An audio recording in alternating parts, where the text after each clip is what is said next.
Hola, hoy todos hablamos de plataformas de streaming o de vídeos bajo demanda con total naturalidad. Se han convertido además prácticamente en productos de primera necesidad. Casi nadie de hecho vive sin una o sin varias de ellas simultáneamente. Quien usa Amazon Prime, por ejemplo, para comprar cosas por internet, ya tiene Amazon Prime Video de forma automática. Netflix es casi imprescindible. De hecho, la expresión Manta y Netflix se ha convertido en un concepto en sí mismo, sobre todo en España. Y pasa lo mismo, bueno, con otras plataformas como HBO, como Sky Plus. Aunque su consumo se ha acentuado mucho durante la llegada de la pandemia, la verdad es que estas plataformas no son ni mucho menos una novedad. Tanto es así que en la época en la que la televisión era la única forma de visualizar contenidos del tipo que fuera, pues ha quedado relegada a un rincón recóndito de la memoria, como si fuera insoportable recordar que las cosas hayan sido así en algún momento, que solo existía la televisión. Relegada al olvido y casi que también al desuso ha quedado la palabra piratería, que es como se conocía el consumo ilícito de obras musicales o de cine, que proliferó además en una época en la que los medios tradicionales de consumo de medios audiovisuales pues todavía no había evolucionado lo suficiente y los nuevos, que son las plataformas bajo demanda, todavía no habían llegado. Recuerdo además muchas conversaciones a favor y en contra de la piratería en aquella época. Por algunos, la piratería jaleada como la democratizadora definitiva de la cultura frente a los precios abusivos de los discos de música, mientras que pues otros, generalmente personas con más poder adquisitivo, pero también con cierta razón, pues pronosticaban que si la piratería continuaba sería el fin de la industria cultural. Al final resultó no ser ni lo uno ni lo otro y todo quedó en una de esas típicas anomalías que son tan propias de los periodos de transición. Hoy la mentalidad de que para disfrutar con un producto de calidad o para disfrutar de un producto de calidad hay que pagar, pues es una idea que está plenamente asentada y a la mayoría no le importa rascarse un poco el bolsillo para acceder a un contenido inmediatamente que tenga pues una extensa cartelera de películas, de series, de documentales. Bueno, precisamente en ese periodo es cuando empezó a fraguarse un proyecto de vídeo bajo demanda que es principalmente, aunque no solo, de lo que a mí me gustaría hablar hoy. Se trata de Filmin, que es una plataforma española con sede en Barcelona y que está especializada en series y en cine clásico, cine independiente y cine de autor. Elijo esta plataforma no solo porque a mí me guste y porque yo la use, sino porque creo que la forma en la que comenzó su andadura es muy interesante y no está exenta pues, de esa cierta épica que caracteriza las cosas que nacen de la convicción y la seguridad de que lo que uno está haciendo tiene sentido. Filmin nació en 2007, en una época en la que el enemigo era lo gratis. Estaba en Mega Upload, estaba en Torrent, estaba Series Junkies. Filmin llegó en una época en la que había pues, un territorio pirata, sin leyes ni infraestructuras en las que apoyarse, sin el favor de la industria del cine y con un acceso a Internet que además en aquella época era muy limitado. De hecho, en aquel entonces se podía llegar a tardar un día entero en bajarse una película.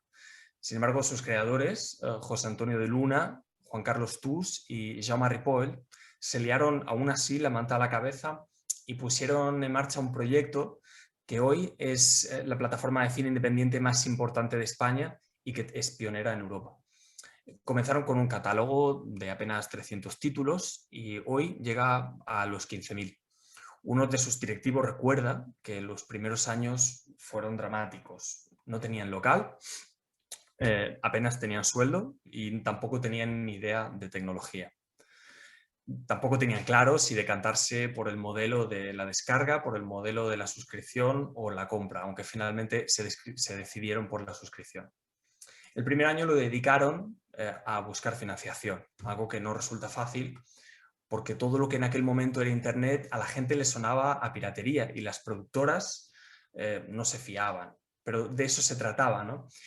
Tenían que ocupar un nicho de mercado que era el que en ese momento ocupaba la piratería y tenían que hacerlo con catálogos amplios y con contenidos que se renovasen de forma cómoda y que se renovasen de forma ordenada. Salieron al mercado en una época de crisis económica y con una piratería galopante, y por ese motivo precisamente era imprescindible ofrecer algo que fuera atractivo. Aparte del apoyo de los socios y de las ampliaciones de capital de la empresa, el programa Media de la Unión Europea, y aquí es donde entra la participación europea, que no podía faltar en un discurso de este tipo en este grupo, el programa Media desempeñó un papel crucial para la supervivencia del proyecto y sin cuya ayuda probablemente hoy no existiría. Solo para dar algunos datos y para presentar este programa de la Unión Europea, que yo considero importante y además interesante, al mismo tiempo que desconocido. Este programa nació en 1991 con el objetivo de apoyar al sector audiovisual europeo. Desde su creación ha invertido más de 2,5 billones con B en contenido creativo y en diversidad cultural en Europa.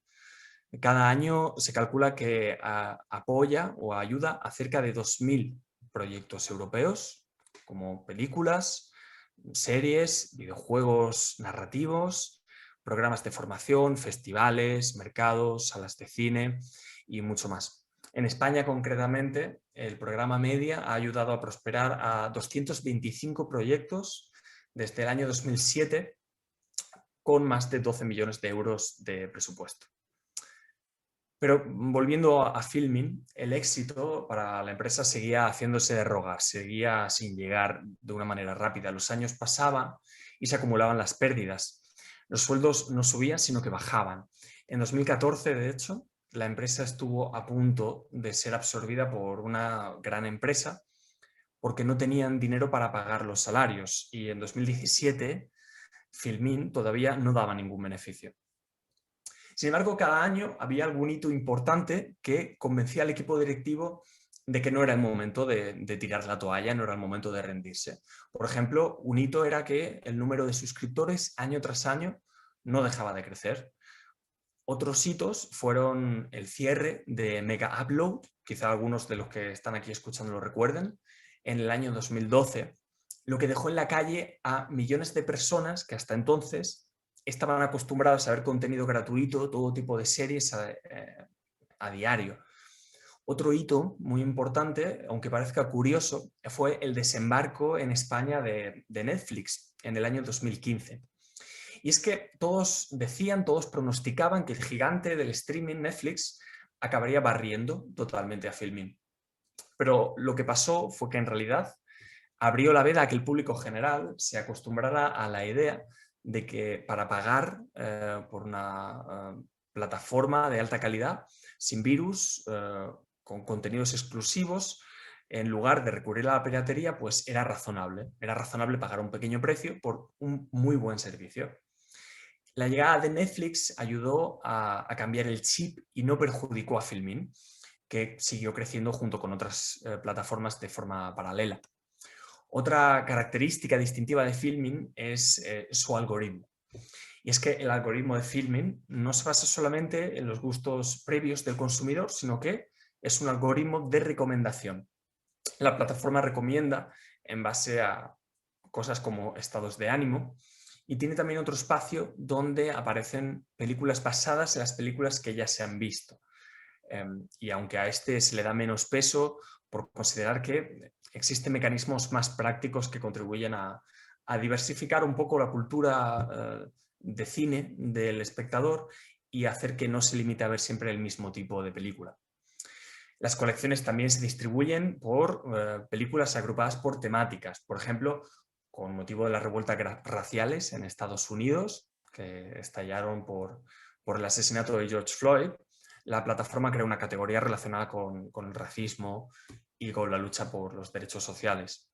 Lo mismo se puede aplicar a otros temas como lo más variados. Hay absolutamente de todo. Las teorías conspiratorias, la violencia de género, homenajes a personajes del cine como Sean Connery, Woody Allen, John le Carré, y por supuesto también están los festivales a cuya difusión colaboran, como los Goya,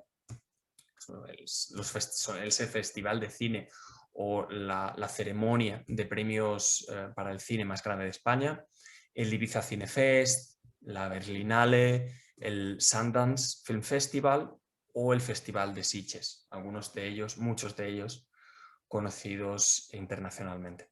Con esto lo que quiero decir es que Filmin no se limita al cine de autor y al cine clásico, sino que aparte de películas antiguas, películas clásicas como Los 400 golpes de François Truffaut, o Un soplo al corazón de Louis Malle, o casi toda la discografía, filmografía, no discografía, de Eric Rohmer, Ingmar Bergman, Andrei Tarkovsky. También hay cine moderno y grandes éxitos mundiales como Reservoir Dogs, como Tiburón, Apocalypse Now o Thelma y Louise. Pero bueno, para volver de nuevo a la historia de Filmin. Después de 10 años sin beneficios, hoy el progreso que ha alcanzado es difícil de creer. Solo para dar una idea, los suscriptores aumentan cada año un 40%.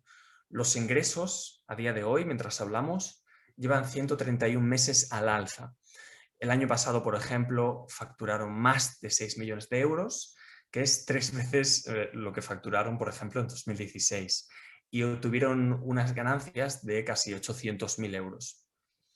En una oficina, en pocas palabras, en la que hace poco tiempo había 5 personas trabajando, hoy llegan a 30, y se puede considerar que Filmin es, a día de hoy, una bonita historia de éxito que ha apuntado un tanto en el que suele ser un campo difícil, que es la cultura, y además eso haciendo una apuesta clara por la versión original, por lo diferente y por el arte alejado del consumo de masas. Para ir concluyendo, tal vez sea pertinente preguntarse brevemente qué traerá el futuro a estas plataformas o más incluso el futuro del cine en general. Y bueno, en sus entrevistas para distintos medios, Jaume Ripoll, que es uno de los cofundadores de Filmin, la verdad es que se moja poco cuando le preguntan sobre el futuro. Y yo creo que hace bastante bien, sobre todo en vista de la velocidad con la que se está transformando todo, sobre todo últimamente. Sí se atreve a hacer alguna suposición de por dónde pueden ir las cosas, empezando, por ejemplo, por los festivales de cine híbridos que dejarían de celebrarse exclusivamente de forma presencial. Según Ripoll, lo digital puede no afectar a festivales que son demasiado grandes o que son demasiado pequeños, que quedarían fuera, pero sí que sería una pauta para el resto de festivales, lo híbrido. Por otro lado, la experiencia de los festivales online demuestra que, al fin y al cabo, no tiene por qué ser el fin del cine, sino que contribuye a crear nuevas oportunidades capaces de generar beneficio y además favorece que estos festivales lleguen a un alto número de espectadores, expandiéndose pues, más allá de lo regional o de lo nacional. Cuando se le pregunta sobre las salas de cine, Ripoll, y si se me permite, pues también pongo aquí un poco de mi opinión, que es la misma del cofundador de Filmin, y es que las salas de cine no son necesariamente competidoras de las plataformas. Las cosas nuevas últimamente nos estamos dando cuenta de que no llegan necesariamente para desplazar o para hacer desaparecer a las viejas, sino que están demostrando que pueden coexistir pacíficamente, ocupando cada una un espacio determinado. Además de esto, ir al cine, pues ver una película en una sala oscura, en una pantalla grande, no es una cosa comparable a la experiencia de verla en casa. Ver abrirse el telón, sentir de cerca las sensaciones de miedo, de risa de otras personas, creo que es una cosa que siempre va a tener algo de especial y que siempre va a faltar en nuestra propia casa. Así que para finalizar, simplemente quisiera decir que bueno, yo estoy bastante seguro, igual que el cofundador de Filmin, de que cuando vuelvan a abrir, cuando volver al cine sea una actividad totalmente segura, a pesar de las plataformas de vídeo bajo demanda, las salas volverán a llenarse. Muchas gracias.